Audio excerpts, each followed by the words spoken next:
परमेश्वर के वचन की ओर चले और बाइबल से लूका रचित सुसमाचार उसका 21वां अध्याय,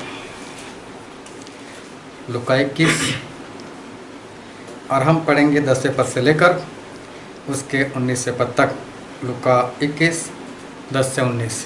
तब उसने उनसे कहा, जाति पर जाति और राज्य पर राज्य चढ़ाई करेगा, और बड़े बड़े भूकंप होंगे, और जगह जगह अकाल और महामारियां पड़ेगी, और आकाश से भयंकर बातें और बड़े बड़े चिन्ह प्रकट होंगे।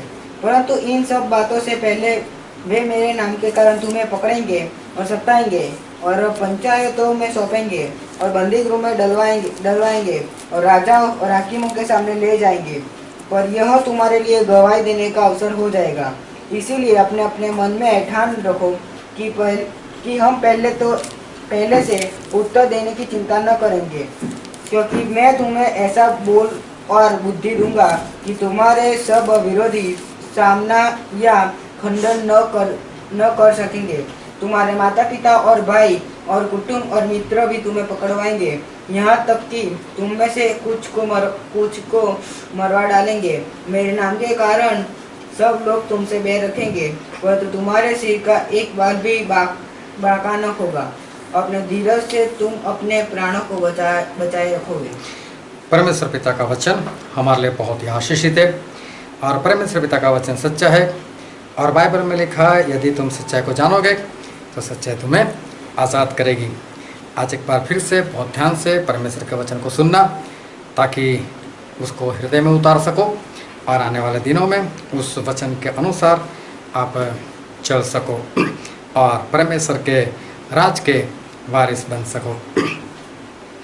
आज से तकरीबन 19 साल पहले, जुलाई महीना उसकी 2 तारीख और 2001, उसमें उस दिन सुबह 5 बजे मैं मसीह में आया।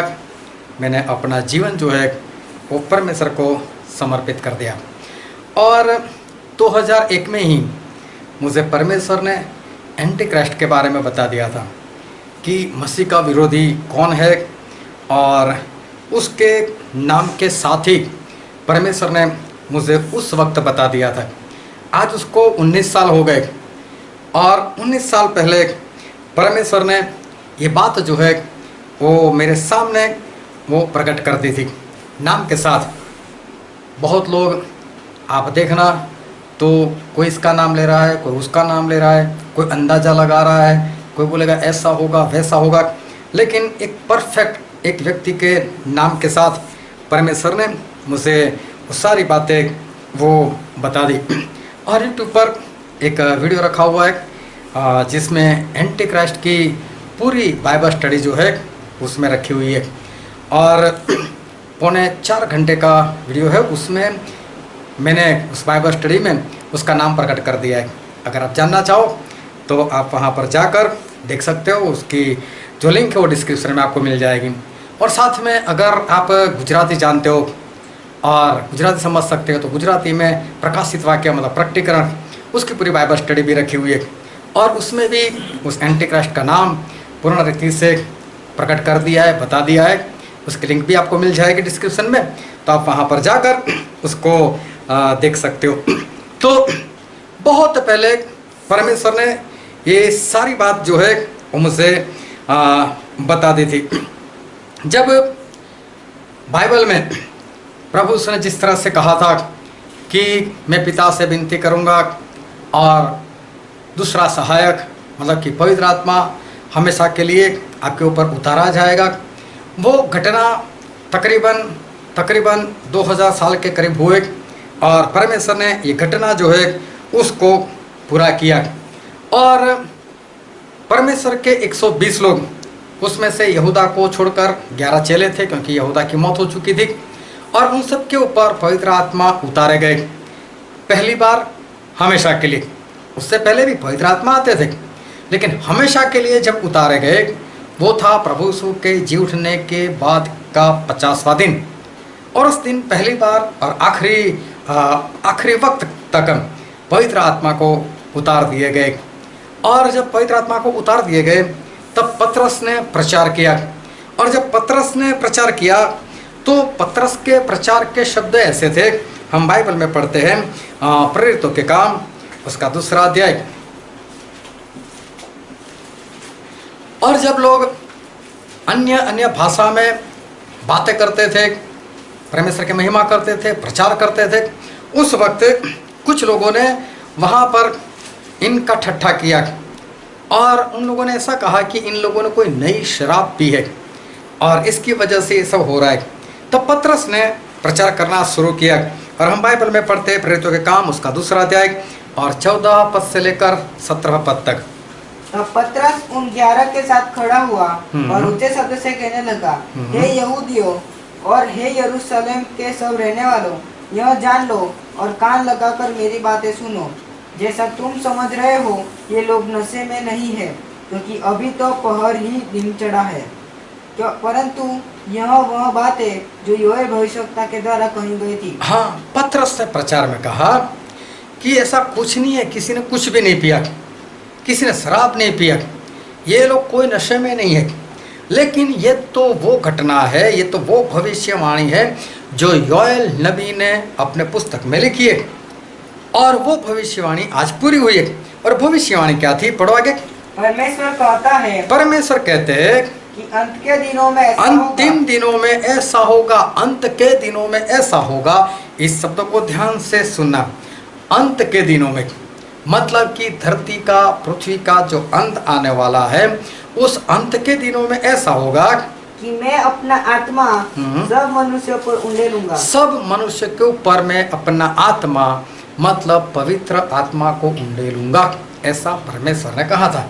अभी देखो तकरीबन 2000 साल होने को आए और उस वक्त पतरस ने प्रचार में ऐसा कहा कि योएल भविष्यवक्ता ने जो भविष्यवाणी की थी वो आज पूरी हो गई कि अंत के दिनों में धरती का जो अंत आने वाला है, इस पृथ्वी का जो अंत आने वाला है, उस अंत के दिनों में परमेश्वर ने ऐसा कहा था, मैं पवित्र आत्मा को उंडेलूंगा। तो तकरीबन 1900 से 2000 साल होने को आए, उस वक्त पतरस ने ऐसा कहा अंत के दिन, मतलब उस 50वें दिन से अंत के दिन की शुरुआत हो गई। और आज 2020 चल रहा है, तो समझ लो कि ये अंतिम दिनों का भी अंतिम हिस्सा चल रहा है। आज हम अंतिम दिनों में नहीं है, हम अंतिम दिनों के भी अंतिम हिस्से में पहुंच चुके। अभी इस धरती का अंत जो है समझ लो कि बहुत ही करीब है, ऐसा हम बोल सकते हैं, ऐसा हम समझ सकते हैं। हम आखिरी दिनों के भी आखिरी हिस्से में हम आ चुके। मैं बरसों से जब से मसीह में आया, जब से प्रचार करना शुरू किया, तभी से अंतिम दिनों के ऊपर मैंने बहुत प्रचार किया। एक चर्च में मुझे बुलाया गया था, वहाँ तो मैंने बोला कि मुझे जब भी बुलाओगे मैं अंतिम दिन का ही प्रचार करूँगा।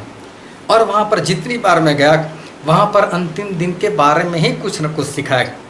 तो अंतिम दिन, वो अंतिम दिन जो है वो समझ लो कि अभी बहुत ही पास में। और अंतिम दिनों के बारे में बहुत प्रचार जो है वो किया, बहुत बार लोगों को बताया वक्त कम है, वक्त कम है, अब हमारे पास समय नहीं है। पर पता है दुनिया कैसी है, दुनिया के जो लोग हैं वो कैसे है। जब प्रभु यीशु चमत्कार करते थे तो प्रभु यीशु के पीछे भीड़ लगी रहती थी, और जब प्रभु यीशु प्रचार करते थे तो वही भीड़ प्रभु यीशु को धक्का मार मार कर बाहर निकाल देती थी और खत्म कर देने का भी प्रयास करती थी। जब प्रभु यीशु चमत्कार करते थे तो भीड़ पीछे पीछे भागती थी, खाना खिलाते थे तो पीछे पीछे भागती थी। एक बार तो प्रभु यीशु ने 5000 लोगों को खाना खिलाया, और 5000 तो सिर्फ पुरुष लोग थे, स्त्रियों को नहीं गिना, बच्चों को भी नहीं गिना। और प्रभु यीशु दूसरे दिन पानी पर चलते हुए समुद्र के उस पार चले गए, और दूसरे दिन उनको ढूंढते ढूंढते कुछ लोग वहाँ पर पहुँच गए। यूहन्ना 6वां अध्याय पढ़ोगे तो उसमें ये सारी बातें लिखी हुई है। वो लोग ढूंढते ढूंढते पहुँच गए, प्रभु यीशु को मिले, और प्रभु यीशु को बोला हमने कितना ढूंढा आपको। प्रभु यीशु उनको स्पष्ट बोल दिया बोले आप कौन सा मेरा वचन सुनना चाहते हो, आप कौन सा वचन के अनुसार चलना चाहते हो। वो तो कल रोटी और मछली खाए ना, इसलिए मुझे ढूंढते हो, चलो आज भी मछली मिल जाएगी, आज भी रोटी मिल जाएगी, इसलिए मेरे पीछे आएगी। बोले तुम लोग कहाँ मुझ पर विश्वास करते हो। तो उन लोगों ने क्या बोला मालूम, तू कौन सा चमत्कार करता तेरे पर विश्वास करे। तुरंत ही खिलाफ हो गए। पहले बोलते ढूंढते ढूंढते आए। तो अगर प्रभु के ऊपर विश्वास होता तो शांति से सुनते ना, विश्वास नहीं था उनको। बस प्रभु यीशु ने खाना मिल जाएगा, रोटी मिल जाएगी, मछली मिल जाएगी, बस बहुत है। तो प्रभु यीशु चमत्कार करते थे, खाना खिलाते थे, तो भीड़ पीछे पीछे। और प्रभु यीशु अगर प्रचार, तो प्रचार के शब्द उनको हजम नहीं होते थे। प्रभु यीशु का प्रचार उनको अच्छा नहीं लगता था। आज भी दुनिया वैसी है। एक बार एक भाई साहब जवान, और उनकी पत्नी प्रेग्नेंट, और उस भाई साहब को रिपोर्ट आया HIV पॉजिटिव, एड्स। और इसका साफ मतलब होता है कि पत्नी भी HIV पॉजिटिव ही होगी, साथ में आने वाला बच्चा भी। तीनों की जिंदगी अभी खतरे में है, कोई लाइफ नहीं है। लेकिन हमारा वहाँ पर जाना हुआ, कुछ बाइबल के वचन से बात की, उनको विश्वास दिलाया कि परमेश्वर सब कुछ दूर कर सकते। और HIV सुनते ही पता चल जाता है कि इंसान विश्वासी तो क्या, अविश्वासी से भी बुरा है, पता ही चल जाता है बीमारी के हिसाब से। अभी उसके लिए प्रार्थना हुई। प्रार्थना करने के बाद उन लोगों ने हमको वहीं पर बिठा कर रखा, और पत्नी ने बोला मेरा रिपोर्ट आने वाला है। तो बोले ऐसी प्रार्थना करो कि मेरे तो रिपोर्ट में ही पॉजिटिव ना आना चाहिए। अगर HIV पॉजिटिव आ गया तो बोले मैं तो देख कर ही मर जाऊँगी। मैंने बोला प्रार्थना तो अभी हुई है, आपने तो प्रार्थना से पहले रिपोर्ट निकलवाया।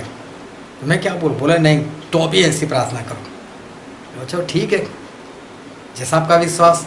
उनके लिए प्रार्थना की, और ऐसा हुआ कि हमको रिपोर्ट आने तक बिठाए रखा। इनका रिपोर्ट आया, रिपोर्ट में HIV नहीं है। बहुत खुश हो गए, पति का भी विश्वास बढ़ गया। और उसके बाद जब उन्होंने रिपोर्ट निकाला, उनका भी रिपोर्ट ऐसा आया कि HIV नहीं है। तीनों बच गए, पति, पत्नी और आने वाला जो बच्चा था वो भी बच गए। अभी क्या हुआ, इतना बड़ा चमत्कार, ये मैं बात कर रहा हूँ, मुझे लगता है कि ये 2002 या 3 की बात होगी। और उस वक्त उनकी 1 महीने की जो दवाई आती थी वो 5,000 की आती थी, 1 महीने की दवाई। और उसमें भी ये तो तय था ही नहीं कि उस दवाई से HIV चला जाएगा, ऐसा है ही नहीं। HIV की कोई दवाई नहीं, बस ज़्यादा से ज़्यादा मुझे लगता है उसको कंट्रोल में रख सकते हैं, या तो इंसान की कुछ लाइफ बढ़ सकती है, लेकिन हमेशा के लिए HIV चला जाएगा ऐसा है नहीं। अभी क्या हुआ, इनको चंगाई मिल गई। उसके बाद हमको परिवार के साथ बुलाया, 1 टाइम का खाना खिलाया, और 1 कवर में दान दिया। दान था 150 रुपये, 150 रुपये, 5,000 के महीने की दवाई आती थी।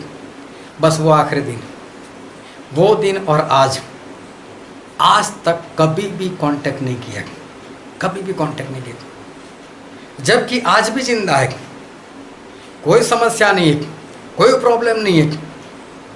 एक बार हम लोग कब्रिस्तान में इकट्ठा हो गए, बरसों के बाद। वो पति पत्नी मेरे आगे थे, मैं उनसे 2 या 3 फुट की दूरी पर पीछे था। पत्नी ने अचानक पीछे मुड़कर देखा तो मैं दिखाई दिया, अरे तो स्टैनली भाई। पति को कान में बोलती, बोले आपके लिए, हमारे लिए जो प्रार्थना के लिए आए थे, वो स्टैनली भाई पीछे खड़े। उन्होंने भी पीछे देखा। चलो पास्टर साहब कुछ बोल रहे थे, प्रार्थना वगैरह हो रही थी। उसके बाद वो मेरे पास आए, बोले स्टैनली भाई। बोला हाँ, मुझे पहचाना। अभी मैं उनको पहचानूँ या वो मुझे पहचाने, ज़रूरत उनको थी। परमेश्वर ने उनके हक में चमत्कार किया था, परमेश्वर ने मेरा इस्तेमाल किया था, या तो उनको रखना चाहिए। और मुझे बोल रहे मुझे पहचान, मैं बोला हाँ, मैं तो कभी भूला ही नहीं। उसके बाद कोई कांटेक्ट नहीं। एक बार फिर से हम वापस कब्रिस्तान में इकट्ठा हो गए, पिछले ही साल। तब भी दोनों हाजिर, मैं भी वहाँ पर हाजिर। मेरी ओर देखा, ऐसे मुंह फिर कर चले गए। दुनिया ऐसी है कि चमत्कार चाहिए, उनका अच्छा हो ऐसा चाहिए, और उसके बाद कोई संबंध वो लोग रखना नहीं चाहते, ना परमेश्वर के दास से ना परमेश्वर से। परमेश्वर तो दिखते ही नहीं, जो दिखता है उसी के साथ संबंध नहीं रखेंगे, तो जो नहीं दिखते उनके साथ क्या संबंध रखेंगे। एक बहन, उनके घर में काफ़ी समस्या, पैसों को लेकर बहुत ज़्यादा समस्या। मोबाइल नए नए निकले थे और इसलिए मोबाइल लेने की तो ताकत नहीं थी, लेकिन घर में जो लैंडलाइन था, अगर उसकी घंटी बजती थी वो लोग काँप जाते थे। मालूम नहीं कौन पैसा मांगने वाला होगा, कितनी गाली बोलेगा, कैसी गाली बोलेगा, कुछ पता नहीं। फ़ोन नहीं उठाते तो घर पर आकर गाली बोलेंगे, तो आसपास वाले भी देखेंगे, तो फ़ोन भी उठाना है। ऐसी भयंकर परिस्थिति, और परमेश्वर ने उनके जीवन में इतना बड़ा चमत्कार किया कि उनके जो फाइनेंशियल कंडीशन थी वो पूरी परमेश्वर ने बदल दी। ऐसी बदल दी कि पहले एक बूंद नहीं था और अभी जैसे समुद्र में लेटने लगे। इतना उनको मिला, इतना इनको मिला। आज नहीं मालूम मुझे कि उस भाई साहब की तनख्वाह कितनी है, लेकिन फॉरेन में है, और मेरे अंदाजे से मुझे ऐसा लगता है कम से कम एक महीने की तनख्वाह आज उनकी 5 लाख होनी चाहिए, क्योंकि 3 या 4 साल पहले की बात करूं तब उस भाई साहब की तनख्वाह 3.5 लाख थी। तो मुझे लगता है अभी तो 5 लाख तक पहुंच गए होंगे। लेकिन जैसे ही उनकी कंडीशन बदलने लगी, बस कोई कांटेक्ट नहीं, कभी बुलाते नहीं, कभी याद नहीं करते। क्यों ऐसा? क्यों इंसान जो है वो ऐसा जीवन जीता है? उसको चमत्कार चाहिए, उसको आशीष चाहिए, उसको पैसा चाहिए, उसको जॉब चाहिए, शादी हो जानी चाहिए, ये सब होता है उसके जीवन में, ये सब उसको चाहिए भी, उसके लिए भागेगा भी, लेकिन उसके बाद कोई संबंध नहीं। क्यों? क्योंकि प्रचार, उपदेश इन लोगों को पसंद नहीं आता, ये भारी लगता है। हाँ, चमत्कार होता है, बहुत अच्छा लगता है, आशीष आती है, बहुत अच्छा लगता है, जीवन में शांति आती है, बहुत अच्छा लगता है, लेकिन उसके बाद उनको अच्छा नहीं लगता। प्रचार जो है वो भारी लगता है। प्रचार कि प्रभु यीशु आ रहे, तैयार हो जाओ, बपतिस्मा ले लो, पवित्र आत्मा पालो, परमेश्वर की आज्ञा मानो, तो लोगों का मुंह खराब हो जाता है जब ऐसे प्रचार करते। अभी इसमें कौन सा गलत प्रचार है?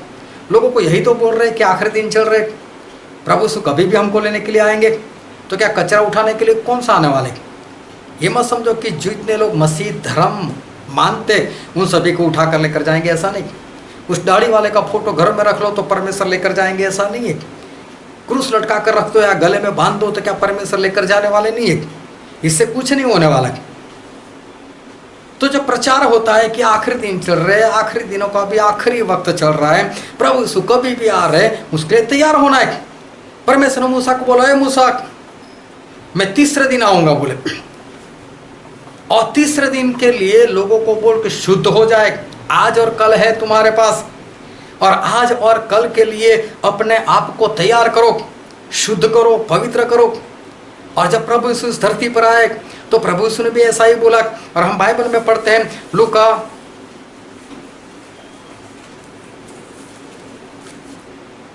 उसका 13वां अध्याय,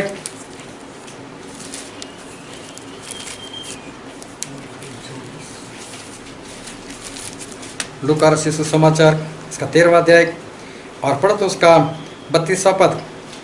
उसने उनसे कहा, जाकर उस लोमड़ी से कह दो कि देख, मैं आज और कल दुष्टात्माओं को निकालता हूँ और बीमारों को चंगा करता हूँ, और तीसरे दिन अपना कार्य पूरा करूँगा। हाँ, प्रभु उसने भी बोल दिया कि आज और कल मैं भूतों को भगाता हूँ, मैं बीमारों को चंगा करता हूँ, और तीसरे दिन मैं अपना काम पूरा करूँगा। तीसरे दिन प्रभु से बोलते हैं कि मैं अपना जो काम है वो पूरा करूँगा। और दूसरे पत्रस में ऐसा लिखा है, दूसरा पत्रस उसका 3रा अध्याय और उसका 8वां पद। हे प्रियो, यह बात तुमसे छिपी न रहे कि प्रभु के यहाँ एक दिन 1000 वर्ष के बराबर है। हाँ, परमेश्वर के वहाँ का एक दिन मतलब हमारे 1000 साल के बराबर। फिर और 1000 वर्ष एक दिन के बराबर है। और हमारे 1000 साल वो परमेश्वर के एक दिन के बराबर है। प्रभु यीशु का एक दिन मतलब हमारे 1000 साल। और प्रभु यीशु ने ऐसा कहा कि आज और कल मैं भूतों को भगाता हूँ, बीमारों को चंगा करता हूँ, तीसरे दिन मैं काम पूरा करूँगा। मतलब आज उनका एक दिन मतलब हमारे 1000 साल, कल मतलब उनका एक दूसरा दिन मतलब 1000 साल और मतलब टोटल 2000 साल। उनके 2 दिन, हमारे 2000 साल। और हमारे 2000 साल और प्रभु यीशु ऐसा बोलते तीसरे दिन मतलब प्रभु यीशु के आने के तीसरे दिन मतलब 2000 साल के बाद प्रभु यीशु का आना कभी भी हो जाएगा। 2000 साल के बाद हमारे 2000 साल, उनके 2 दिन। और प्रभु यीशु ने जब इस धरती पर मनुष्य देह धारण किया था तभी से सन की गिनती शुरू हुई। सन 1, 2, 3 और आज 2020 चल रही है। प्रभु यीशु ने जब अपनी सेवकाई शुरू की तब 30 साल के हो चुके थे। मतलब सन 31 में उन्होंने अपनी सेवकाई शुरू की होगी। और वो 33.5 साल के थे तब मर गए और वापस जिंदा भी हो गए। मतलब सन 34 में उनकी मृत्यु हो गई। तो सन 31 से लेकर सन 34 के बीच में कहीं ना कहीं प्रभु यीशु ने ये कहा आज और कल। तो ज़्यादा से ज़्यादा अगर हम समझ ले तो 2034 उसकी शुरुआत, वहाँ तक हमारे 2000 साल और प्रभु यीशु के 2 दिन खत्म हो जाएंगे। ये तो एक अंदाजे से गिनती है, ये कोई परफेक्ट नहीं बोल सकते कि ये ऐसा ही है, इतना ही है। तो यह गिनती के अनुसार हमारे पास वक्त कितना रहा। तीसरे दिन प्रभु यीशु बोलते मैं अपना काम पूरा करूंगा। और निर्गमन में ऐसा लिखा है, निर्गमन का पुस्तक और उसका 19वां अध्याय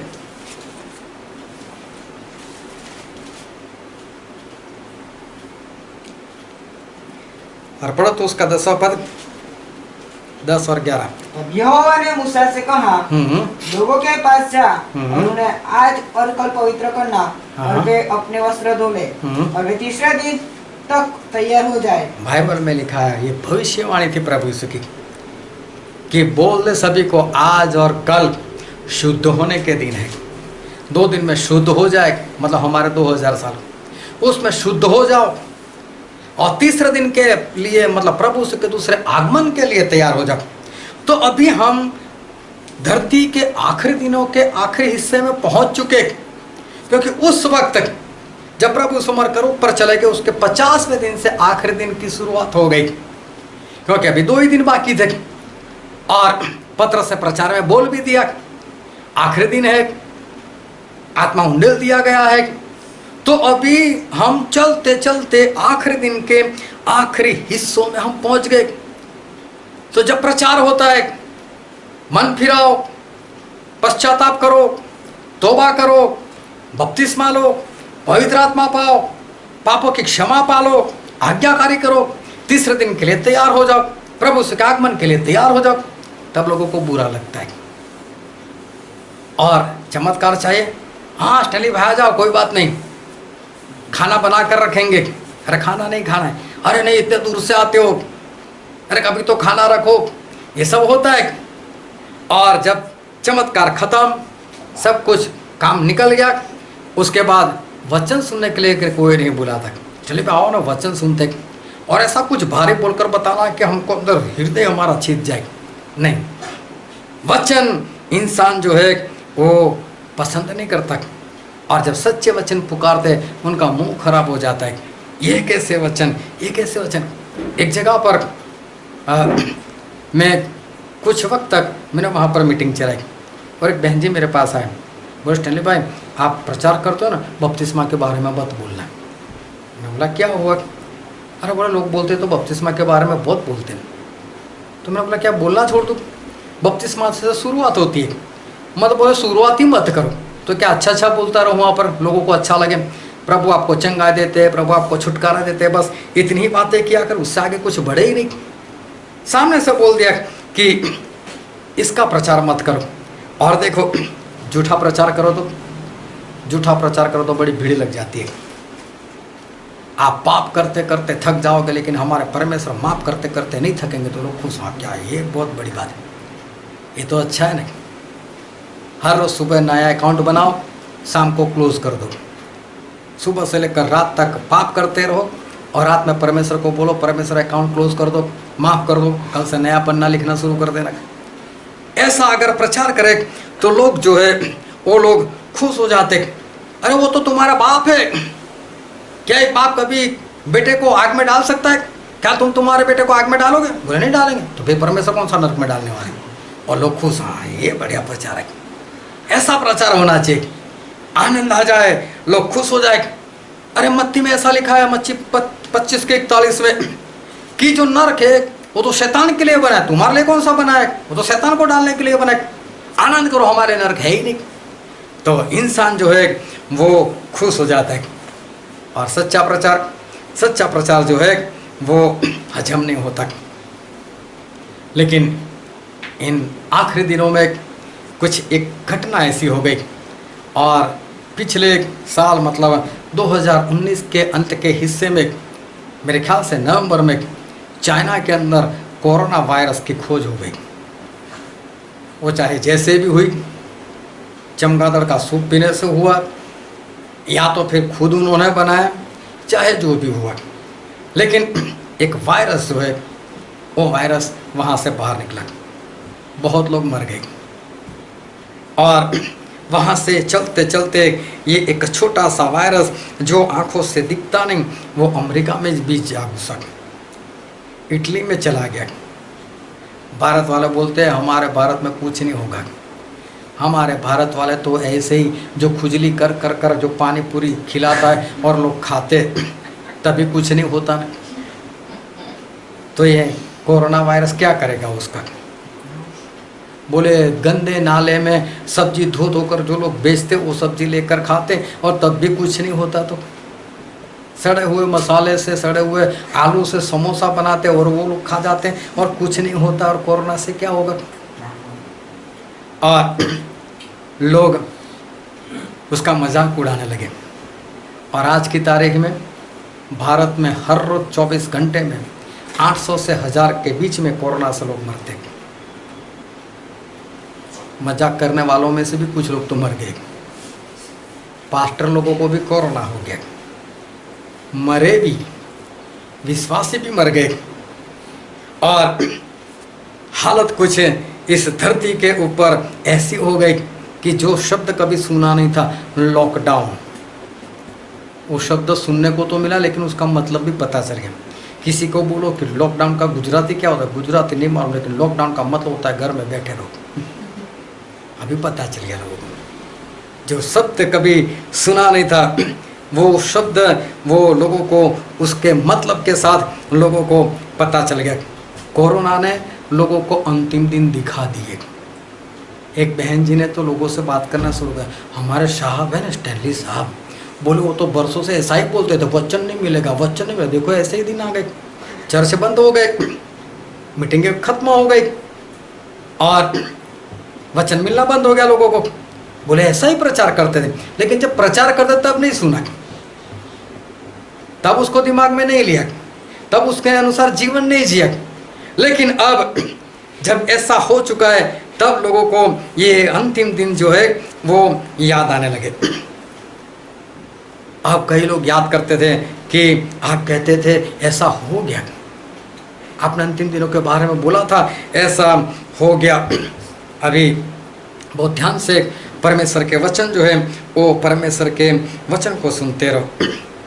बहुत लोगों ने मुझसे फ़ोन भी किया, स्टैनली भाई कब आते हो, बपतिस्मा लेना है। नहीं, उससे पहले बपतिस्मा के लिए तैयार करना पड़ता, हो जाओ तैयार, हो जाओ तैयार, लेंगे लेंगे लेंगे। क्योंकि बपतिस्मा लेने वाले भी कैसे होते। एक भाई साहब ने बपतिस्मा लिया, जैसे ही पास्टर साहब ने उसको पानी में डुबाया तो ऐसा हाथ बाहर खड़ा कर दिया। पास्टर साहब ने बोला ये हाथ डुबाना है, पूरा डूबना है। पास्टर साहब ने दूसरी बार उसको डुबा दिया, फिर भी ऐसे हाथ निकाल दिया बाहर। पास्टर साहब बोलते हैं हाथ डुबाओ यार, मैं जब डुबाता हूँ हाथ बाहर क्यों निकालते हो, पूरा डूबना है। तीसरी बार भी ऐसे हाथ बाहर निकाल दिए। पास्टर बोलते करते क्या?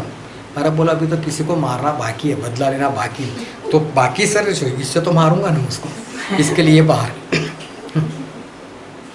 ऐसे लोग बपतिस्मा लेने वाले, ऐसे लोग। तो लोग तैयार नहीं होते थे, लेकिन कोरोना ने लोगों को तैयार कर दिया।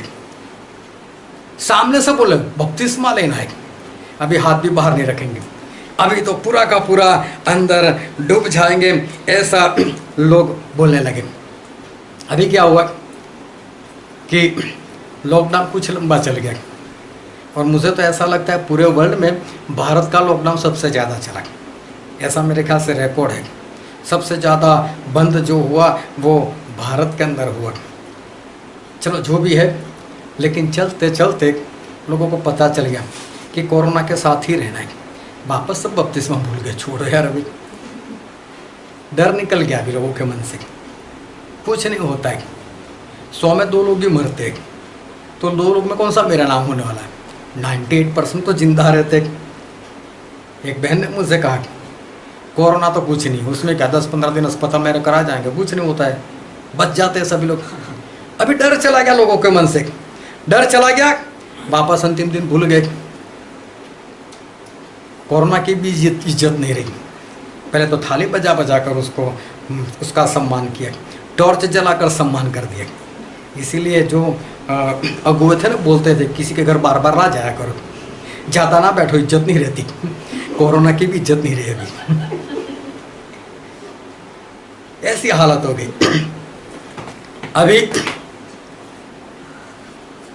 अभी जो परिस्थिति है वो परिस्थिति वापस ऐसे हो गई फिर उनके समान।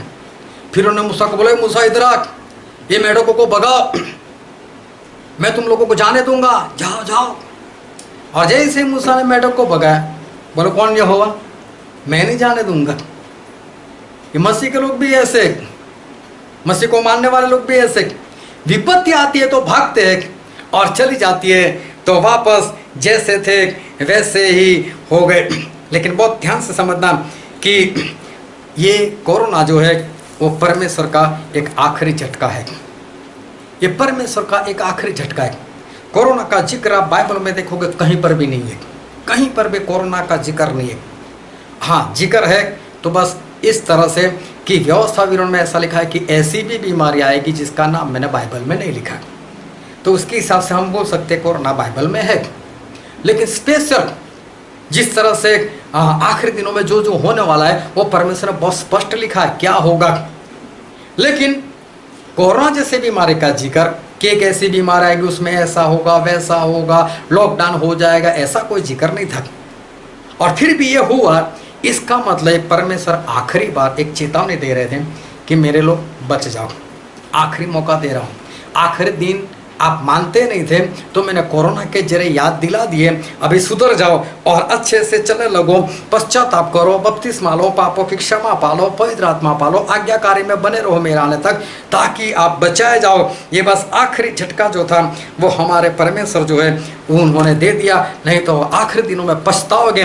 ये परमेश्वर का एक उपदेश जो है इस कोरोना के बीच बीमारी के अंदर ये एक छुपा हुआ है। अभी आखिरी दिन और आखिरी दिन का भी आखिरी हिस्सा जो है वो चल रहा है, और आने वाले दिनों मालूम है कैसा है, अंतिम दिन, जो अंतिम दिन का अंतिम हिस्सा पता है कि किस तरह से होने वाला है। अभी देखो सारी भविष्यवाणी जो है वो सारी भविष्यवाणी प्रभु यीशु के आने से पहले की, कि प्रभु यीशु कब आएंगे, उनके आने के पहले की सारी भविष्यवाणी तकरीबन पूरी हो चुकी है। प्रभु यीशु ने बोला था जगह जगह पर अकाल होंगे, धरती कंप होंगे, तो हो गए। ये मत समझना बाहर तो बारिश हो रही है, अकाल की बात कैसे कर रहे हो। अकाल 2 तरह के होते, एक सूखा और एक हरा। अभी जब हम वडोदरा में रहते तो मुझे तो ऐसा लगता है कि अगस्त महीना जो है ना वो बरसात में वडोदरा के लिए ठहरा है। अभी पहले के समान नहीं है कि 4 महीने बारिश आएगी, ठहर कर पहले जोरों से, फिर जिस तरह से खेती में जिस तरह से चाहिए उस तरह से परमेश्वर देते थे, अब ऐसे बारिश नहीं होती। अभी तो 5-10 दिन ठहराते बस, वहाँ सारा 100% एक ही हफ्ते में दे दो, बस बात ख़त्म। और इससे क्या होता है, अकाल ही होता है, हरा अकाल, बस वो सूखा होता है, ये हरा होता है। अभी देखो सारी सब्जी महंगी हो गई, क्यों? बरसात की वजह से ट्रांसपोर्टेशन बंद हो गया, सब्जी बिगड़ गई, सड़ गई, पानी ज़्यादा आ गया, जिस तरह से चाहे ऐसा नहीं है, खेतों में पानी भर गया, कौन जाएगा मजदूरी करने के लिए, कौन जाएगा सब्जी उखाड़ने के लिए, सब्जी वैसे ही पानी के अंदर रहकर सड़ गई, उसमें होती नहीं है सूखे में। और हर अकाल में बिगड़ जाती है, तो दोनों में तो नुकसान ही है। तो ये मत समझना कि अकाल नहीं पड़ रहा है, अकाल भी पड़ रहा है, धरतीकंप भी हो रहे। अभी पिछले दिनों में कैलिफोर्निया में मेरे ख्याल से मुझे पक्का याद नहीं, लेकिन बिजली 11,000 जगह पर गिरी, 11,000 जगह पर एक ही दिन में। और मालूम नहीं 4 से 5 बिल्डिंगें जल गई। ऐसा कभी सुना नहीं था। ये भी होने लगा। प्रजा प्रजा के खिलाफ हो गई, राज्य राज्य के खिलाफ हो गया, देश देश के खिलाफ हो गया। कितने देशों के बीच में देखो युद्ध की बातें हो रही है, लड़ाइयाँ हो रही है, सब कुछ है वैसे चल रहा है जैसे परमेश्वर ने बोला था। वैसे ही प्रभु यीशु के आने से पहले जो सारी भविष्यवाणी थी वो तकरीबन सारी पूरी हो चुकी है। जो भी परमेश्वर ने बोला था वो सब कुछ खत्म हो गया। अभी एक ही भविष्यवाणी बाकी है। और हम बाइबल में देखते हैं दूसरा थिस्सलुनीकी उसका दूसरा अध्याय, दूसरा थिस्सलुनीकी उसका दूसरा अध्याय, और हम पढ़ते उसका पहला, दूसरा और तीसरा पद। हे भाइयों, अब हम अपने प्रभु यीशु मसीह के आने और उसके पास अपने इकट्ठे होने के विषय में तुमसे विनती करते हैं। हाँ, पौलुस ऐसा कहते हैं कि मैं तुमसे विनती करता हूँ कि हमारे प्रभु यीशु आने वाले दूसरी बार हमको लेने के लिए, और हमें उनके पास इकट्ठा होना है। फिर कि किसी आत्मा या वचन या पत्री के द्वारा जो कि मानो हमारी ओर से हो, यह समझकर कि प्रभु का दिन आ पहुंचा है, तुम्हारा मन अचानक अस्थिर न हो जाए और तुम न घबराओ। हाँ, पौलुस ऐसा बोलते कि प्रभु यीशु का आना अचानक हो गया या अचानक आ गया, ऐसा सोचकर घबराना मत। हमारी ओर से आई हुई पत्री को भी पढ़कर घबरा मत जाना। फिर क्या लिखा है? किसी रीति से किसी के धोखे में न आना। हाँ, किसी के भी धोखे में मत आना, क्योंकि वह दिन न आएगा, क्योंकि वह दिन न आएगा, मतलब प्रभु यीशु का दूसरी बार आने का दिन नहीं आएगा जब तक धर्म का त्याग न हो, जब तक धर्म का त्याग ना हो, और वह पाप का पुरुष, और वह पाप का पुरुष मतलब मसीह का विरोधी, अर्थात विनाश का पुत्र, और विनाश का पुत्र मतलब मसीह का विरोधी प्रकट न हो। वो प्रकट ना हो। वो दिन तब तक नहीं आएगा जब तक मसीह का विरोधी प्रकट ना हो, धर्म का त्याग ना हो। धर्म मतलब आज्ञाकारी। कितनी स्पष्ट बात यहाँ पर लिखी हुई कि प्रभु यीशु के आने से पहले मसीह का विरोधी आ जाएगा। जब तक वो प्रकट ना हो तब तक प्रभु यीशु का आना नहीं हो सकता। ये एक ही भविष्यवाणी अभी पूरी होनी बाकी है, बाकी सारी भविष्यवाणी जो है वो पूरी हो चुकी है। कब ये मसीह का विरोधी आ सकता है? जब धर्म का त्याग हो जाएगा। कब मसीह का विरोधी जो है वो आ सकता है? धर्म का त्याग मतलब पवित्र आत्मा का काम बंद हो जाएगा। पवित्र आत्मा बंद नहीं होंगे, क्योंकि प्रभु यीशु ने ऐसा कहा था यूहन्ना 14:16 में, मैं पिता से विनती करूंगा और वो तुम्हें दूसरा सहायक मतलब पवित्र आत्मा हमेशा के लिए देंगे। एक बार पढ़ ही लो उसको, यहाँ पर हाथ रखना। यूहन्ना 14 और उसका 16वां पद। मैं पिता से विनती करूंगा और वह तुम्हें एक और सहायक देगा कि वह सर्वदा तुम्हारे साथ रहे। सर्वदा तुम्हारे साथ रहे, बीच में छोड़कर नहीं जाने वाले, सर्वदा तुम्हारे साथ रहे। एंटी क्राइस्ट के जमाने में उनका काम बंद होगा, लेकिन जिनके अंदर पवित्र आत्मा है उनको छोड़कर पवित्र आत्मा नहीं जाने वाले, उनके अंदर तो रहने ही वाले। और फिर हम पढ़ते हैं दूसरा थिस्सलुनीकी उसका दूसरा अध्याय। तो पवित्र आत्मा का काम बंद हो जाएगा, लेकिन जिसमें है वहां से नहीं निकले, उनके अंदर तो रहेंगे। और हम पढ़ते उसका 4, 5 और 6वां पद। जो विरोध करता है और हर एक से जो ईश्वर या पूज्य कहलाता है, अपने आप को बड़ा ठहराता है, यहाँ तक कि वो परमेश्वर के मंदिर में बैठकर अपने आप को ईश्वर ठहराता है। क्या तुम्हें स्मरण नहीं कि जब मैं तुम्हारे यहाँ था तो तुमसे ये बातें कहा करता था? तुम उस वस्तु को जानते हो जो उसे अभी रोक रहा है कि वह अपने ही समय में प्रकट हो। हाँ, यहाँ पर लिखा है मसीह के विरोधी के बारे में, वो परमेश्वर होने की बात करेगा, मैं परमेश्वर हूँ, और वो परमेश्वर के भवन में बैठेगा। साथ में ऐसा लिखा है कि तुम्हें पता नहीं है कि मैं तुम्हें कहा था कि उसको सही वक्त पर जब प्रकट होना था तब उसको रोक रखा है। आप उसको जानते हो बोले किसने उसको रोक कर रखा है। लेकिन पौलुस ये कहते हैं मैं जब तुम्हारे साथ था तो मैं तुम्हें बता दिया था कि किसने उसको रोक कर रखा है। तो थेसलोनिका को तो मालूम है, ये सारी कलीसिया को मालूम है किसने एंटीक्राइस्ट को रोक कर रखा है। लेकिन पौलुस ने यहाँ पर नाम नहीं प्रकट किया कि किसने रोक कर रखा है, बस इतना बोला कि तुम तो जानते हो किसने रोक कर रखा है। लेकिन हम पढ़ते प्रकाशित वाक्य उसका 7वां अध्याय और उसका 1, 2, 3 पद।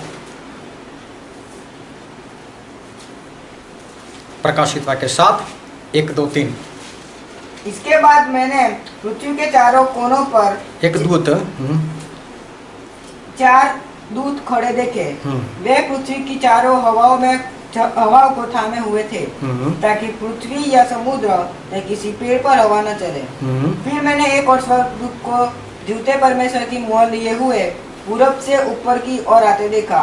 उसने उन चारों स्वर्गदूतों से जिन्हें पृथ्वी और उसने उन चारों दूतों से जिन्होंने पृथ्वी और समुद्र की हानि करने का अधिकार दिया गया था ऊंचे शब्द से पुकार कर कहा, जब तक हम अपने परमेश्वर के दासों के माथे पर मुहर न लगा दे तब तक पृथ्वी और समुद्र और पेड़ों को हानि न पहुंचाना। यहाँ पर ऐसा लिखा है कि 4 स्वर्गदूत। सही में यहाँ पर स्वर्गदूत ऐसा शब्द नहीं है, सिर्फ दूत शब्द है। और दूत का मतलब होता है मैसेंजर, मैसेज देने वाला। और यहाँ पर जो शब्द है उसका मतलब यही होता है, स्वर्गदूत नहीं है। और वो जो 4 लोग थे वो तो मसीह के विरोधी की बात दिखी। पृथ्वी के चारों कोने, पृथ्वी तो गोल है, उसके 4 कोने कहाँ हैं? ये सारी सिंबॉलिक लैंग्वेज है। लेकिन प्रभु यीशु ये बताना चाहते हैं कि जो मसीह का विरोधी था उसको परमेश्वर के एक जन ने ऐसा बोला कि जब तक मैं मेरे परमेश्वर के दासों के सर के ऊपर मुहर ना लगा दूं, निशान ना लगा दूं, चिन्ह ना लगा दूं, तब तक तुम्हें कोई काम नहीं करना है। ऐसा उसने बताया, उसने रोक कर रखा।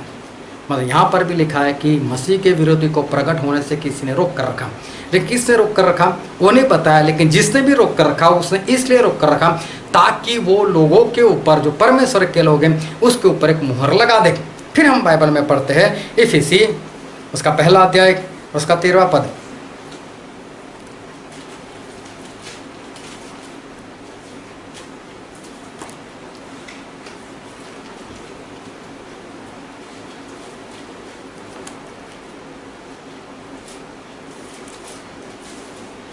इफिसी उसका 1 अध्याय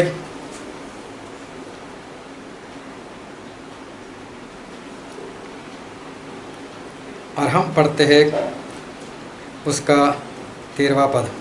वहाँ पर ऐसा लिखा है, और उसी में तुम पर भी जब तुमने सत्य का वचन सुना जो तुम्हारे उद्धार का सुसमाचार है और जिस पर तुमने विश्वास किया, प्रतिज्ञा किए हुए पवित्र आत्मा की छाप लगी। यहाँ पर स्पष्ट लिखा है पवित्र आत्मा की छाप लगी। वो निशान कुछ और नहीं है, वही पवित्र आत्मा है। इसका मतलब ये हुआ जो प्रकाशित वाक्य 7 में 1 से 3 में हमने पढ़ा कि दूत ने ऐसा कहा कि जब तक मैं मुहर ना कर लूँ मेरे परमेश्वर के लोगों के ऊपर, तब तक किसी को हानि मत पहुँचाना। वो कोई और नहीं, वो पवित्र आत्मा है। जब तक पवित्र आत्मा मुहर लगाने का काम खत्म नहीं करेंगे, तब तक उन्होंने उस मसीह के विरोधी को बोला है तू चुप रहे, जब मेरा काम खत्म होगा तो अपना काम शुरू करना। तो अभी ये जो वक्त चल रहा है वो पवित्र आत्मा की मुहर का वक्त जो है वो चल रहा है, और पवित्र आत्मा ने इस मसीह के विरोधी को रोक कर रखा है। लेकिन ये काम कब खत्म हो जाए हम नहीं जानते। हो सकता है हम ये वचन सुनते हो और आज रात ही खत्म हो जाए। हम पक्का नहीं बोल सकते कि ये काम कब खत्म होगा, लेकिन एक बात पक्की है, ये बहुत जल्द खत्म हो जाएगा। और उसके बाद मसीह का जो विरोधी है उसको खड़ा होना है, अपना काम शुरू करना है। और जब मसीह का विरोधी खड़ा होगा वो इस वचन को सबसे पहले बैन लगा देगा। ये वचन आपके पास नहीं रहेगा। भजन संहिता में तो ऐसा लिखा है कि उसने पृथ्वी के सारे चर्च को जला दिया, ऐसा लिखा है। तो फिर वो बाइबल को भी जला देगा सभी के हाथों से। मोबाइल से बाइबल की एप्लीकेशन भी निकल जाएगी, और ऐसा होगा कि बाइबल जो है उसका वचन किसी के पास नहीं रहेगा। क्योंकि आमोस भविष्यवक्ता के पुस्तक में लिखा है, आमोस उसका 8वां अध्याय और उसका 11 और 12 पद।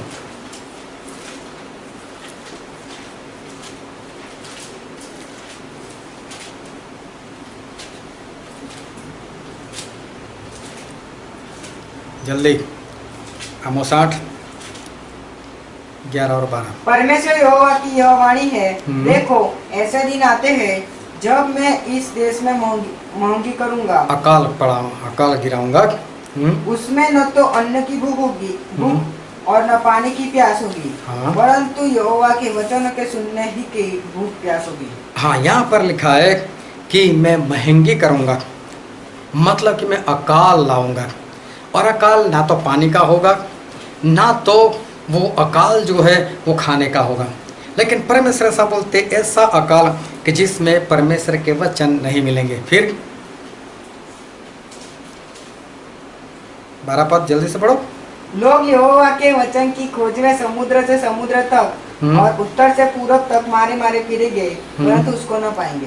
बाइबल में लिखा है, लोग मारे मारे घूमते रहेंगे समुंदर से समुंदर तक।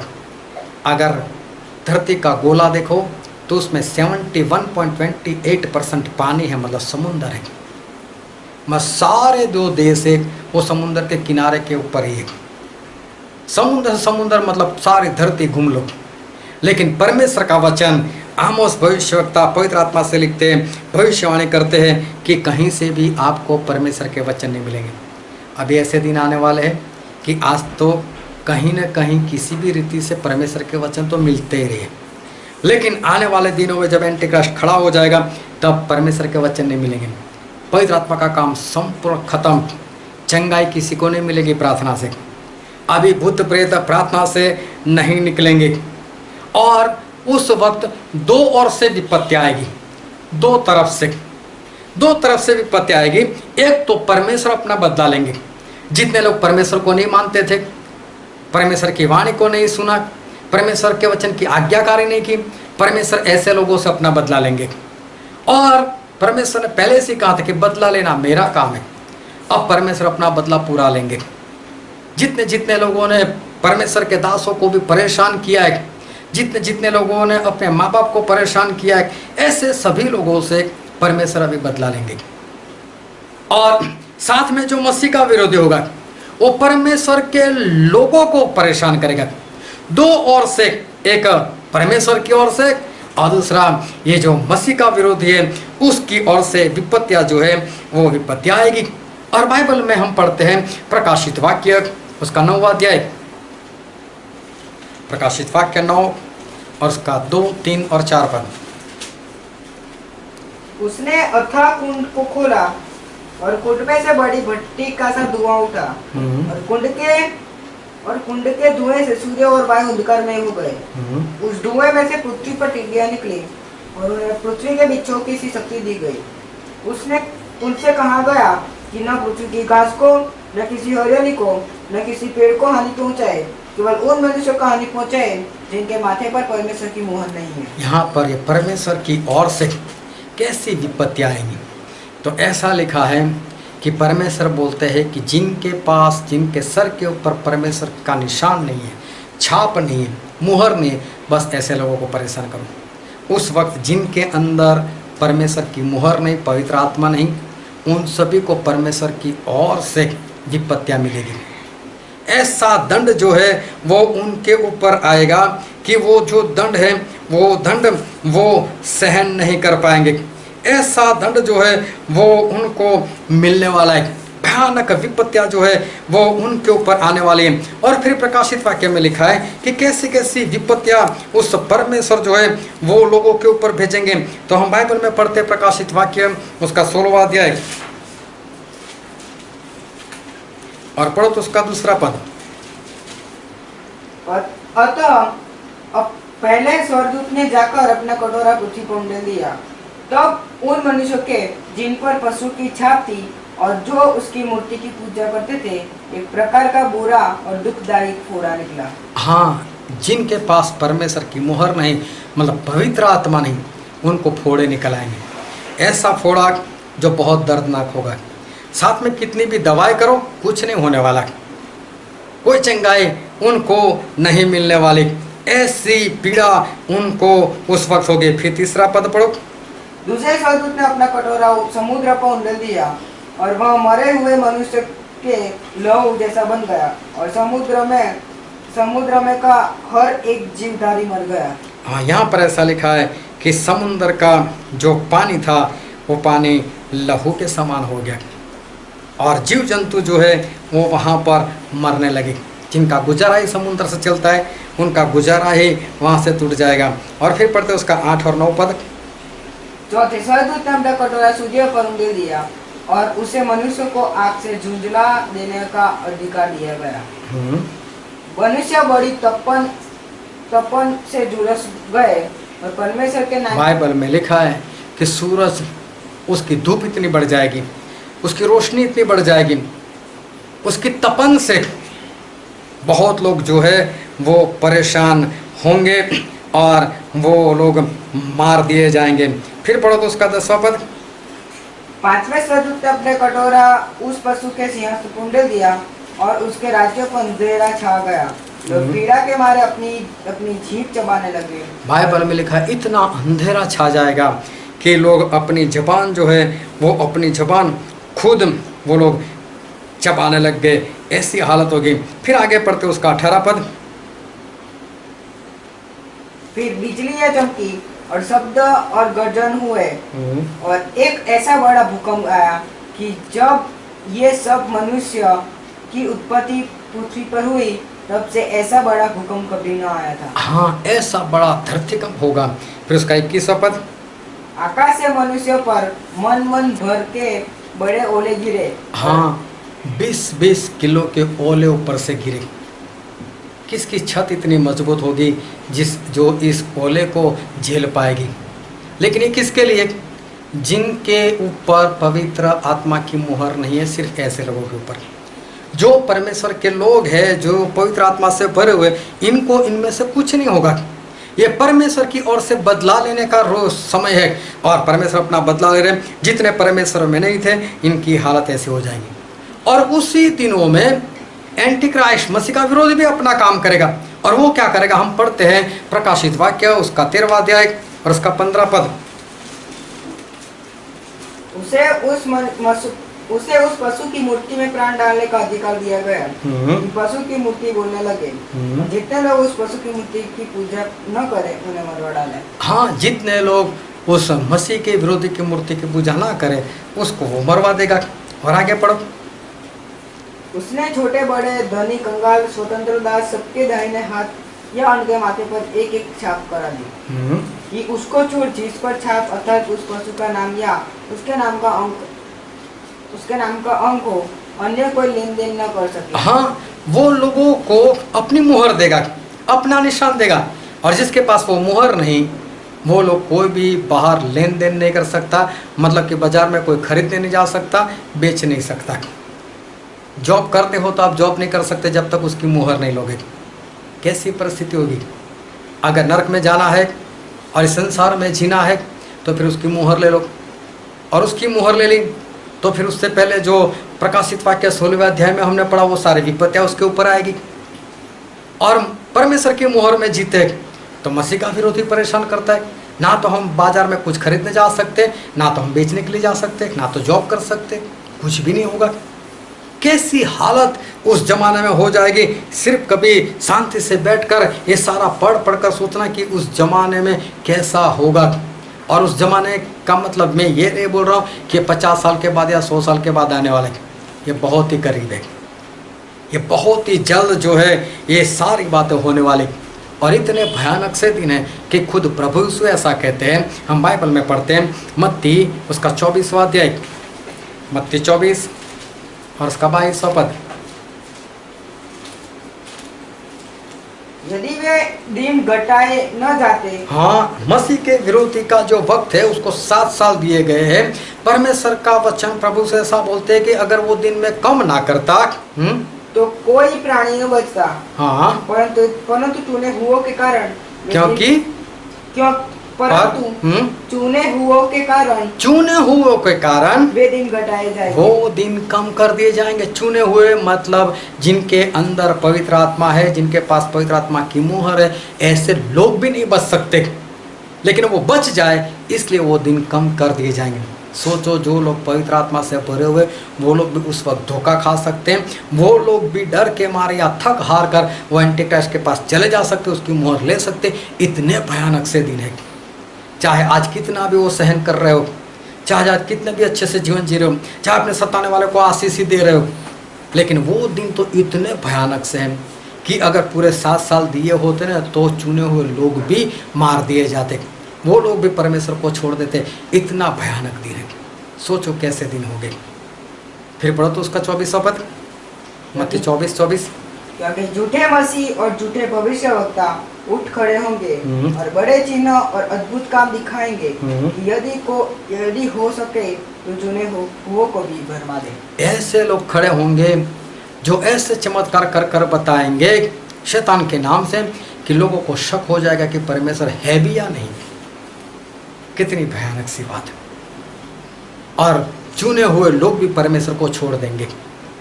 ऐसे भयानक से वो दिन है, लेकिन ऐसा ना हो इसलिए परमेश्वर वो दिन कुछ कम कर देंगे।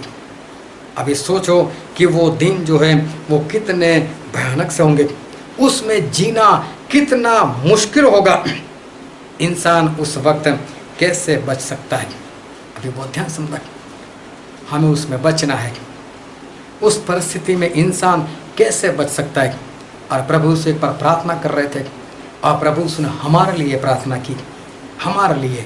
और हम बाइबल में पढ़ते यूहन्ना उसका अध्याय 17 और उसका 21वां पद कि वे सब एक हो जाए। प्रभु से ऐसी प्रार्थना करते हैं अपने चेलों के लिए, हम विश्वासी लोगों के लिए, कि वो सब एक हो जाए, कि वे सब एक हो जैसा तू है पिता मुझ में है, जैसे परमेश्वर पिता आप मेरे अंदर हो और मैं तुझ में हूँ, और मैं आप में हूँ, वैसे ही वे भी हम में हो, वैसे वो भी हम में हो। देखो प्रभु यीशु यहाँ पर ऐसा बोल रहे, एक प्रार्थना की उन्होंने कि परमेश्वर जैसा आप मेरे अंदर हो मैं आपके अंदर हूँ। उस तरह से पिछले दिनों में एक वीडियो बनाया था 2 लड़कियों को लेकर, और उसमें यही बात समझाने का प्रयत्न किया कि पिता प्रभु यीशु में और प्रभु यीशु पिता में, वो किस तरह से, और हम भी उनमें, ये किस तरह से। ये पद को अगर गहराई से समझना चाहते हो तो यूट्यूब पर सर्च करना परमेश्वर मुझ में है स्टैनली मैकवान, और आपको वो मिल जाएगा, और नहीं तो डिस्क्रिप्शन में उसकी लिंक आपको पक्की मिल जाएगी और आप उसमें देखना। तो वहाँ पर ये पद समझाया गया है कि परमेश्वर मुझ में, मैं परमेश्वर में, और सारे विश्वासी उसमें। वो कैसे, ये एकता की बात है। जैसे उत्पत्ति 2 के 7 में ऐसा लिखा है, यहोवा ने आदम को बनाया, इंसान को बनाया। अय्यूब के 33 और 4 में ऐसा लिखा है कि पवित्र आत्मा ने इंसान को बनाया। और यूहन्ना का सुसमाचार उसका 1 अध्याय और उसके 3 पद में ऐसा लिखा है कि प्रभु यीशु ने इंसान को बनाया। लेकिन देखो कहीं पर कोई गड़बड़ी नहीं।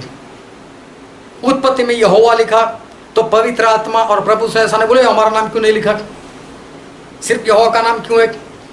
अय्यूब में पवित्र आत्मा का नाम है तो प्रभु यीशु और यहोवा ने ऐसा नहीं बोला हमारा नाम क्यों नहीं है। या तो यूहन्ना में प्रभु यीशु का नाम है तो पवित्र आत्मा और यहोवा परमेश्वर ने ऐसा नहीं बोला हमारा नाम क्यों है, क्यों नहीं है। यहाँ पर कैसी एकता। यहाँ पर तो कोई थैंक यू ना बोले तो है, थैंक यू नहीं बोला, दूसरी बार आने दो। मसीह के लोग, आत्मिक लोग, ऐसा हो जाता है। प्रभु यीशु बोलते हैं जिस तरह से हम एक हैं वो लोग हम में एक हो जाएंगे। ऐसी एकता हमारे परमेश्वर जो है वो हम में चाहते।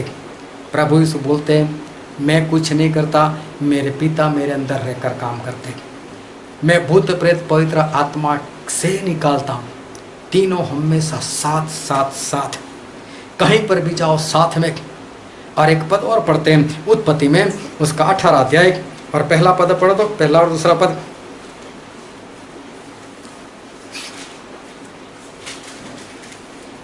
अब्राम मम्बरे के 5 वृक्षों के बीच कड़ी धूप के समय तंबू के द्वार पर बैठा हुआ था। तब यहोवा ने उसे दर्शन दिया। उसने आंख उठाकर दृष्टि की तो क्या देखा कि 3 पुरुष उसके सामने खड़े हैं। हाँ, यहोवा ने दर्शन दिया, लेकिन आंख उठाकर देखा तो कितने लोग दिखाई दिए? 3 लोग। ये हमेशा साथ में ही रहते, ये एकता में है, ये कभी जुदा नहीं हो सकते। चाहे आप यहोवा बोलो तो यहोवा के अंदर प्रभु यीशु है, यहोवा के अंदर पवित्र आत्मा है। अगर आप पवित्र आत्मा बोलो तो उनके अंदर प्रभु यीशु है, यहोवा परमेश्वर है। अगर आप प्रभु यीशु बोलो तो उनमें पवित्र आत्मा है, उनमें यहोवा है। ये तीनों को हम जुदा नहीं कर सकते। गिनती में 3 है, ये तीनों है, 3 दिखाई दिए, मतलब 3 है गिनती में, लेकिन एकता में इस तरह से एक है कि हम इनको कभी भी जुदा नहीं कर सकते। ऐसे है ये। और परमेश्वर ऐसा बोलते हैं, ये विश्वासी लोग, ये मेरे चेले लोग हमारे समान एक हो जाए। तो हम विश्वासी को एक होना कैसा? रहने में भी एक यहाँ पर रहता है, दूसरा 2 किलोमीटर दूरी पर, दूसरा उससे आगे 3 किलोमीटर की दूरी पर। ऐसा नहीं। एकता का मतलब परमेश्वर ये बोल रहे कि दिल से भी एक, आत्मा में भी एक, वचन में भी एक, विश्वास में भी एक, मान्यता में भी एक, पवित्र आत्मा में भी एक, लेकिन साथ में रहने के लिए भी एक। अगर आखिरी दिनों में मसीह के लोग, विश्वासी लोग, आत्मिक लोग अगर साथ नहीं होंगे तो कैसा हो सकता है? एक परिवार यहाँ पर है, दूसरा परिवार 1 किलोमीटर की दूरी पर है, मसीह का विरोधी का काम चल रहा है, चारों ओर अफरा तफरी मची हुई है, मसीह के लोगों को मार दिया जा रहा है। ऐसी परिस्थिति है वहां पर, सभी लोग कांप रहे, डर रहे, बाहर जा रहे खरीदने के लिए तो डर लगता है, मोहर तो है नहीं मसीह के विरोधी की, खरीदेंगे कैसे? आएगा नहीं कुछ, मिलेगा नहीं कुछ, क्या करें, कैसे करें? 1 दिन चाय के बिना रह गए, 2 दिन चाय के बिना रह गए, 3 दिन चाय के बिना, छोड़ यार चाय के बिना तो चलता नहीं है, ले ही लो मुहर, कोई थक गया। लेकिन और भी विश्वासी लोग, और भी आत्मिक लोग, सभी लोग पूरा झुंड साथ में रहता होगा तो क्या 2 दिन चाय पिएगा, नहीं पिएगा तो क्या मर जाएगा? स्वर्ग में जाना है, मुहर लेगा तो मालूम है क्या होगा? दूसरा उसको हौसला देगा, और भी हौसला देने वाले लोग होंगे। तो हाँ यार सही बात है, अच्छा है, चाय के बिना चल जाएगा। अरे प्रभु उसने 40 दिन 40 रात खाया नहीं, पिया नहीं। मूसा ने 80 दिन 80 रात खाया नहीं, पिया नहीं। एलिया ने 40 दिन 40 रात खाया नहीं, पिया नहीं। क्या हुआ? कुछ नहीं हुआ। हमको भी कुछ नहीं होगा, डरो मत। अरे एलिया जब अकाल था तो सारपत की विधवा के पास गए और वहां पर उनका गुजारा हुआ। अगर आपके घर में थोड़ा सा भी आटा होगा, डरो मत, पूरा हो जाएगा। लेकिन ऐसा कब होगा? जब सभी लोग साथ में होंगे तो एक दूसरे को वचन से हौसला देंगे। बाइबल तो रहा नहीं, मोबाइल में रहा नहीं, कहीं पर भी नहीं है, जो अभी दिल में है उसी से हौसला देंगे। मालूम है ऐसा लिखा है, मालूम है ऐसा है।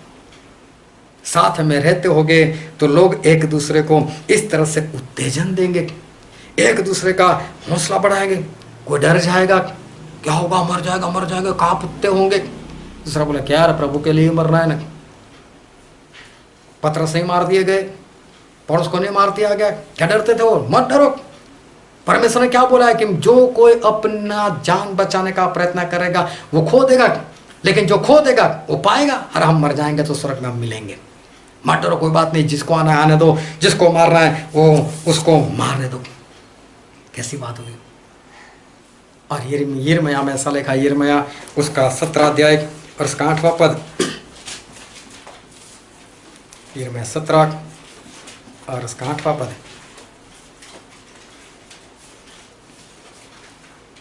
वह उस वृक्ष के समान होगा जो नदी के किनारे लगा हो। हाँ, जो धर्मी, जो आज्ञाकारी है वो उस वृक्ष के समान होगा कि जो पेड़ है वो नदी के किनारे लगाया हुआ है।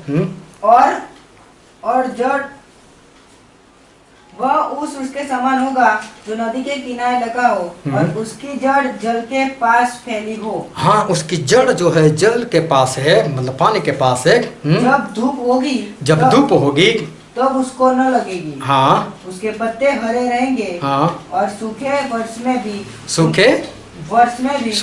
में भी मतलब अकाल में भी उनके विषय में कुछ चिंता न होगी। हाँ, उस पेड़ को कोई चिंता नहीं होगी।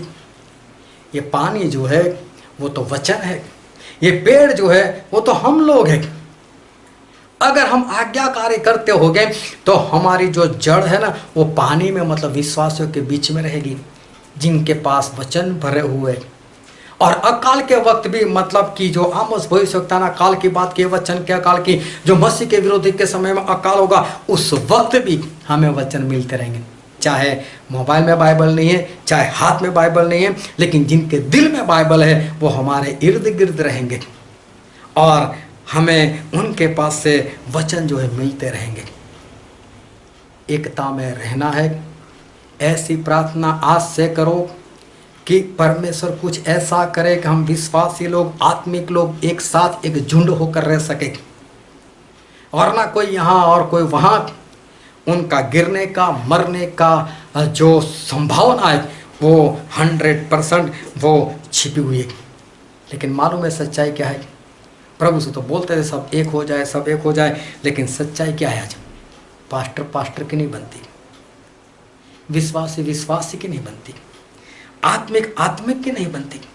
विश्वासी लोग भी बोलते हैं नहीं ये हमारा पास्टर, हम तो इसकी मानेंगे, तेरी नहीं सुनना है, तुम तो दूसरी कलीसिया वाले, तुम दूसरी मंडी वाले, चलो हटो यहाँ से। एक भाई साहब ने बोला कि फलाना पास्टर है, उसको हमारे चर्च में बुलाओ। अरे बोले नहीं, ऐसी आदत किसी को डालनी नहीं है। देखो दूसरे पास्टर को बुलाने से मना कर रहे, कैसे चलेगा? कैसी एकता? और ये जो है वो आज की सच्चाई है। यहाँ तक कि जो अपने आप को आत्मिक बोलता है ना, उसके हृदय में भी किसी न किसी के प्रति बैर है, किसी न किसी के प्रति ईर्ष्या है, आज भी किसी न किसी के प्रति कड़वाहट है। विश्वासी और आत्मिक लोगों की मैं बात कर रहा हूँ, जिनको दर्शन होते हैं, जिनको सपने आते हैं, जिनके साथ परमेश्वर बातें करते हैं, जो कहते ऐसा हो जाता है, जिनको वचन पता है, ऐसे लोगों के जीवन की मैं बात कर रहा हूँ। उनके जीवन में भी ऐसी बातें हैं, कहीं कहीं पर किसी के प्रति बैर है। ये क्या खा के होंगे? नहीं यार, मैं प्रेम करता हूँ उसे, लेकिन दूरी अच्छा है, वो तो दूरी अच्छा है। ये कैसा प्रेम? दूरी रहो, फिर पत्नी से भी दूर रहो, पति से भी दूर रहो। दूर रहकर कौन सा प्रेम होता है? अगर आप किसी को 2 महीने ना मिलो, तीसरे महीने आप उसकी सोच भी नहीं आएगी आपको। सिर्फ 2 महीने किसी से दूर रहो, तीसरे महीने आप अपने आप भूल जाओगे। प्रेम दूरी में नहीं है, प्रेम एकता में है, प्रेम करीब रहने में है। जब साथ में रहते, हर रोज साथ में रहते और एक दिन बाहर जाते तो घर वाले बोलते कब आएंगे कब आएंगे, क्योंकि साथ में है ना तो ही प्रेम है, वरना दूर रहो भूल जाओगे। मैंने बहुत बार देखा है, पंजाब से हमारे 2 भाई लोग यहाँ पर आते और हफ्ता 10 दिन तक तो उनको भी टाइम नहीं होता, यहाँ से इतने फ़ोन जाते। फिर 10 दिन के बाद फिर एक स्टैनली रह जाता है, बस उसके साथ ही कॉन्टेक्ट और कोई नहीं। साथ में रहते हैं ना, प्रेम बढ़ता है, फिर वो अपने घर पर चले जाते हैं, फिर मिलना बंद, तो फोन भी धीरे धीरे बंद हो जाता है। एकता और साथ रहने में एकता है, और साथ रहने में ही प्रेम है, और साथ रहोगे तो ही आने वाले दिनों में बच पाओगे, वरना जितने लोग अलग अलग रहते हैं, मालूम नहीं उनका क्या हाल होगा। कहीं न कहीं लोगों के अंदर किसी के प्रति अनबन, ईर्ष्या, बैर, कड़वाहट, ये सब कुछ है, इसको निकालना पड़ेगा, वरना अंतिम दिन जैसे शुरू होंगे, उसका अंतिम हिस्सा शुरू होगा, एंटी क्राइस्ट खड़ा हो जाएगा, मर जाओगे। और इसलिए ये आखिरी दिनों में एक ही प्रार्थना करो कि बचाए जाओ, सभी लोग एक हो जाए, एक जगह पर रहने को मिल जाए। क्योंकि जो वचन आज हमने पढ़ा था लूका उसका 21वां अध्याय, और हमने जो वचन पढ़ा था 10 से लेकर 19 पद तक, और वहाँ पर प्रभु सुने अंतिम दिनों की बातें जो है वो वहाँ पर लिखी हुई है, और वो सारी घटनाएं जो है वो तो पूरी हो ही चुकी है, लेकिन फिर भी हम पढ़ते उसका 14 पद पढ़ो तो। इसलिए अपने अपने मन में ठान रखो कि हम पहले से उत्तर देने की चिंता न करेंगे, क्योंकि मैं तुम्हें ऐसा बोल और बुद्धि दूंगा कि तुम्हारे सब विरोधी सामना या खंडन न कर सकेंगे। हम्म। तुम्हारे माता पिता और भाई और कुटुंब और मित्र भी तुम्हें पकड़वाएंगे। क्या लिखा है, फिर से पढ़ो। तुम्हारे माता पिता तुम्हारे माता पिता और भाई और कुटुंब और मित्र भी हम्म। तुम्हें पकड़वाएंगे। देखो ऐसे दिन आएंगे, ये आखिरी दिन तो ऐसे है कि उस वक्त ऐसी ऐसी परिस्थितियाँ वो लोगों के जीवन में होगी कि उसको करीबी रिश्तेदार वो लोग उनको मरवा देने के लिए करेंगे। फिर पढ़ोगे? और यहाँ तक कि तुम में से कुछ को मरवा डालेंगे। हाँ, वो लोग मार भी देंगे। मेरे नाम के कारण सब लोग तुमसे बैर रखेंगे। हाँ, मेरे नाम के कारण सब लोग बैर रखेंगे। ऐसी हालत हो जाएगी। फिर से पढ़ो उसका 16वां पद। तुम्हारे माता पिता और भाई और कुटुंब मतलब रिश्तेदार और मित्र भी तुम्हें पकड़वाएंगे। हाँ, माँ बाप भी आपको मरवा देंगे। अगर वो मसीह के विरोधी के लोग हैं, माता पिता भी नहीं छोड़ेंगे, रिश्तेदार भी नहीं छोड़ेंगे, और मित्र लोग जो है वो भी बोले ऐसा करेंगे तुम्हारे साथ। और लिखा है कि मेरे नाम के कारण लोग बैर रखेंगे। लेकिन 18 पद में क्या लिखा है? परंतु तुम्हारे सिर का एक बाल भी बांका न होगा। परमेश्वर बोलते हैं एक तुम्हारा जो सिर का बाल है वो भी नाश नहीं होगा। किसिया बोलेगी तो मेरे तो पहले से कर लिया है। बोले बाल बांका नहीं करेगा, नहीं, एक बाल भी गिरेगा नहीं। कब? जब सब एकता में साथ में रहते होंगे तो हौसला बना रहेगा। हम गिर नहीं सकते, एक दूसरे के हौसले से हम बचाए जाएंगे। और क्या लिखा है 19 पद? अपने धीरज से तुम अपने प्राणों को बचाए रखोगे। धीरज से, उस वक्त धीरज का बहुत काम होगा। और धीरज, धैर्य वो पवित्र आत्मा का फल है। लेकिन कब हम धीरज में बने रहेंगे? जब ऐसे आत्मिक लोग हमारे साथ होंगे। अगर धीरज जाने वाली होगी, इंसान थक गया होगा, तब दूसरे बोलेंगे अरे यार अभी तो आ गए परमेश्वर, आ जाएंगे, अब कितना वक्त, यहाँ तक तो झेल लिया, कुछ और हौसला रख, और इंसान को हौसला मिल जाएगा। ये बहुत बड़ी बात है। परमेश्वर बोलता है एकता में बने रहो। ऐसे दिन आने वाले हैं कि उसमें बचने के लिए, वचन पाने के लिए, मसीह में बने रहने के लिए हमें लोगों की आवश्यकता रहेगी, विश्वासी लोगों की आवश्यकता रहेगी। प्रभु यीशु बोलते हैं कि जो 3 तागे से बनी हुई रस्सी है उसको कोई तोड़ नहीं सकता, और इसलिए हमें एकता में रहना है। अगर उस वक्त हम एकता में हो गए, मसीह का विरोधी हमारे गर्दन काट सकता है, बम से हमको उड़ा सकता है, गोली से हमको मार सकता है, लेकिन हमारे आत्मा को नरक में नहीं ले जा सकता। लेकिन उस वक्त अगर हम एकता में नहीं होंगे, डर जाएंगे, थक जाएंगे, तो क्या करेंगे? नहीं नहीं, तू हमको दे देना, तेरी मुहर दे दे, और इंसान नाश हो जाएगा। और इसलिए अभी से ऐसी प्रार्थना करो कि परमेश्वर तुम्हारे लिए ऐसी कोई व्यवस्था करे कि सभी विश्वासी आत्मिक लोग एक साथ रह पाओ, ताकि आने वाले दिनों में एक दूसरे की ज़रूरत से, एक दूसरे के हौसले से हम बचाए जाए। क्योंकि परमेश्वर बोलते हैं जिस तरह से हम एक हैं उस तरह से वो हम में एक हो। हमें एकता की बहुत ज़रूरत है, वरना ऐसा समझते हो कि नहीं मैं अकेला कर लूँगा, आज होगा, उस वक्त नहीं होगा, अकेले कुछ नहीं कर पाओगे।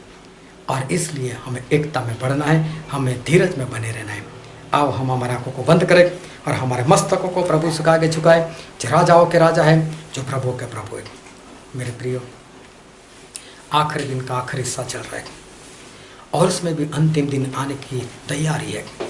बहुत जल्द वो दिन आ जाएगा। एक ही भविष्यवाणी बाकी है, एंटीक्राइस्ट को खड़ा होना है।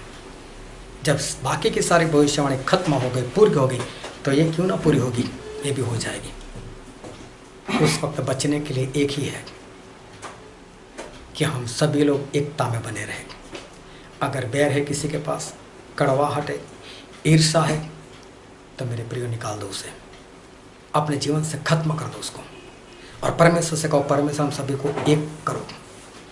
सिर्फ वचन, पवित्र आत्मा उसमें नहीं, लेकिन साथ साथ में एक जगह पर रहने के लिए भी हमारी आवश्यकता पूरी करो, ताकि उस वक्त सब साथ में मिलकर कुछ कर सके, आगे बढ़ सके। ये कोरोना में सभी लोग अपने अपने घर में बंद, और लोगों को ऑनलाइन मैसेज देने की ज़रूरत पड़ी। लेकिन अगर सभी लोग एक जगह पर रहते होते तो, साथ साथ में रहते होते तो साथ में सब कुछ कर सकते ना। संगति से दूर तो नहीं होते ना, संगति बंद तो नहीं होती ना।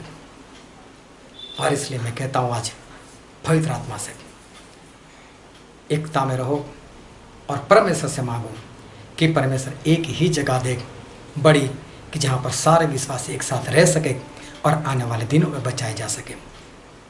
ये वचन समझने के लिए, ग्रहण करने के लिए, उसके अनुसार चलने के लिए प्रभु से भी कृपा हम सभी पर बनी रहे। Thank you Jesus.